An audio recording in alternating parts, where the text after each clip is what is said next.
History tells us that the Battle of the Alamo was a simple story, an outnumbered band of heroes making their final defiant stand inside a crumbling mission. But what if the real story isn't simple at all? What if the truth, the messy, terrifying, human truth, has been hiding in plain sight for nearly 2 centuries? A truth whispered in letters, diaries, and testimonies that Americans skim past, or never learned at all. Because before the sun rose over San Antonio on March 6, 1836, before muskets cracked through the cold dawn air, before the walls shook, before the defenders realized the next 90 minutes would seal their fate, something happened that almost no one talks about. Something quiet, something unsettling.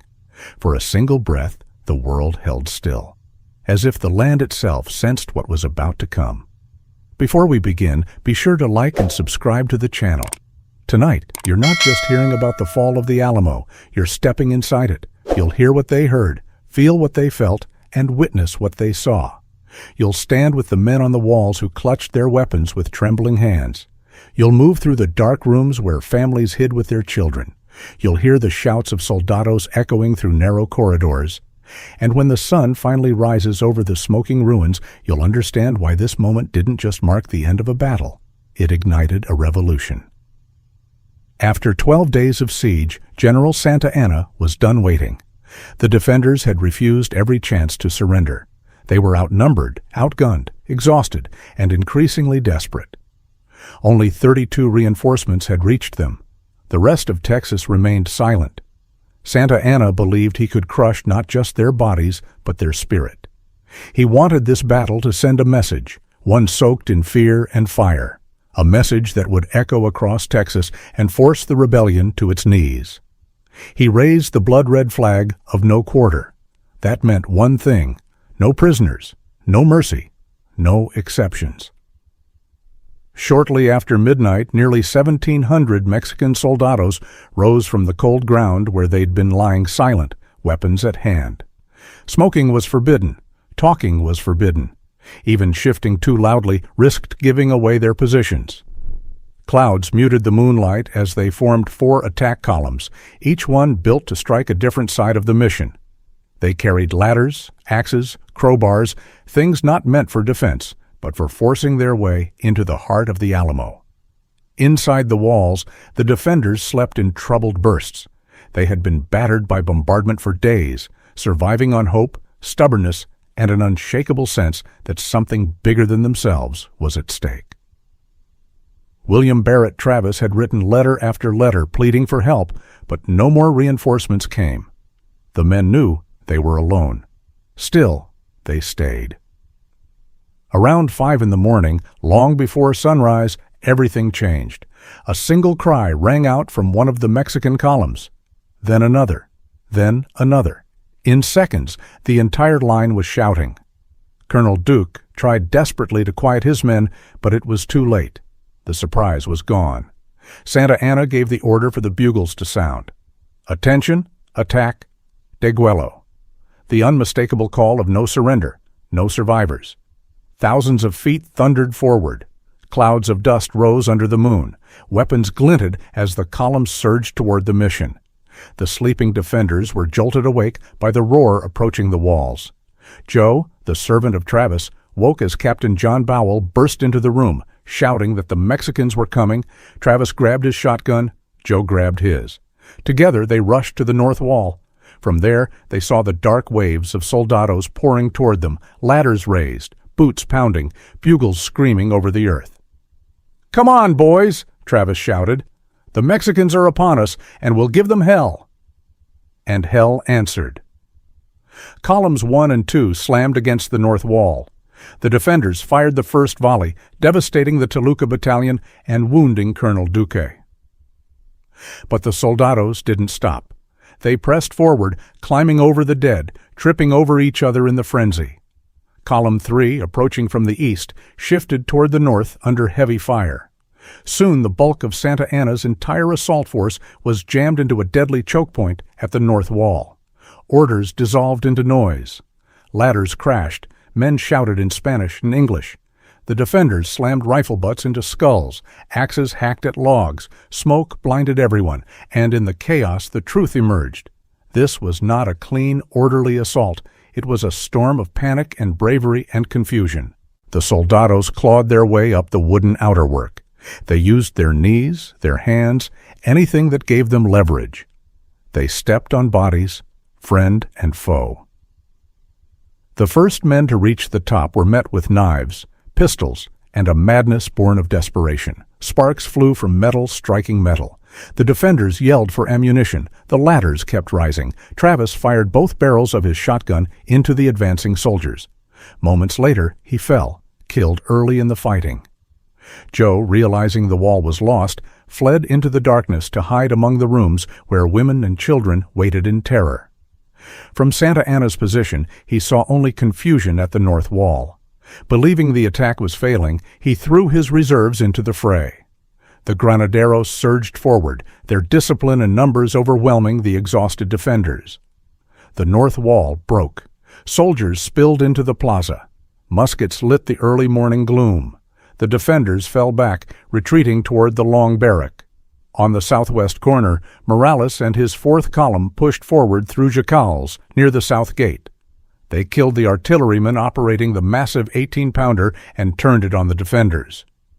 The cannon blasts tore open the adobe walls of the long barrack, shaking the earth and covering the wounded with dust and debris. The fighting moved indoors, room to room, corner to corner. Men fought in darkness so thick they could barely see who they were stabbing. Smoke choked the air. Gunfire echoed off stone. The defenders fought like men who understood that there would be no second chance. They fired until their weapons burned their hands. They swung their rifles like clubs. They blocked doorways with bodies, living or dead. The walls shook with every explosion. The smell of gunpowder mixed with blood and sweat. The screams of the wounded blended into a terrible symphony of survival and death. Meanwhile, in the church, women and children huddled in fear. The walls rattled as cannon fire crashed through the compound. They heard footsteps pound above them. They heard Texian voices shouting orders. They heard the screams of soldados pushing forward. They heard the final bursts of gunfire as the last pockets of resistance crumbled. When soldados entered the church, one child, no older than 10 or 11, was shot before they realized civilians were inside. Their screams halted further gunfire, but nothing could stop what was happening outside those walls. Texians near the palisade made a desperate attempt to flee through the Gonzales Road, but Sesma's cavalry intercepted them. Accounts differ. Some say 10 escaped momentarily, others say 60 tried. All were killed before they could break the lines. One defender was seen holding his young son atop the wall. Some say they jumped together, others say they were shot before they could. The truth lives somewhere in the middle, carried only by memories lost to time. In less than 90 minutes, it was over. The firing stopped. Smoke drifted through the early morning light. Bodies lay everywhere, inside the rooms, outside the walls, piled near the breaches. The ground was stained so deeply that some claim the earth stayed dark for weeks. Santa Anna entered the compound. General Castrillon presented several surviving defenders, men who had somehow lived through the chaos. Castrillon begged for mercy. Santa Anna refused. They were executed immediately. And then came the questions that still echo today. Did David Crockett die fighting? Was he executed after the battle? Did he fall with his rifle in his hands? Or did he survive long enough to stand before Santa Anna? Accounts differ. Witnesses disagree. Even now, historians argue, James Bowie, sick and bedridden, also died. Some say he fired from his bed. Some say he died before the assault. Some say he faced his end with pistols drawn. No one can prove exactly how he passed, only that he did, inside those walls, on that morning. What matters most is not how they died, but that they stayed. After the fighting, the horror didn't stop. Mexican bodies were taken to the cemetery or thrown into the river when space ran out. Texian bodies were stripped of valuables and placed onto 3 massive funeral pyres. Flames rose over the Alamo for hours. Only Gregorio Esparza received a proper burial because his brother, serving in the Mexican army, begged for his body. The women and children were brought before Santa Anna. He questioned each one and gave them $2 silver and a blanket before releasing them. Susanna Dickinson left with her baby, carrying a message meant to shatter the rebellion, that what happened at the Alamo would happen anywhere Texians resisted. On the road to Gonzales, she met Joe. Together, they delivered the news of the annihilation. They carried the first spark of a story that would travel around the world. The Alamo did not fall in silence. It fell in chaos, in courage, in fear, in confusion, in sheer human determination. The men inside did not fight to be heroes. They fought because they believed something mattered enough to die for. And because they chose to stay, history chose to remember them. If you're still here listening to this story, it means you want history told the way it truly was, human, raw, and unforgettable. That's what we do here. We bring the past back to life with its edges, its emotion, its uncertainty, and its truth.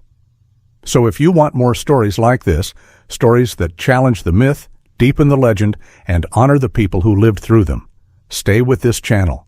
Subscribe. Turn on notifications. Because the next story we tell may be one you've never heard, but will never forget. Remember the Alamo.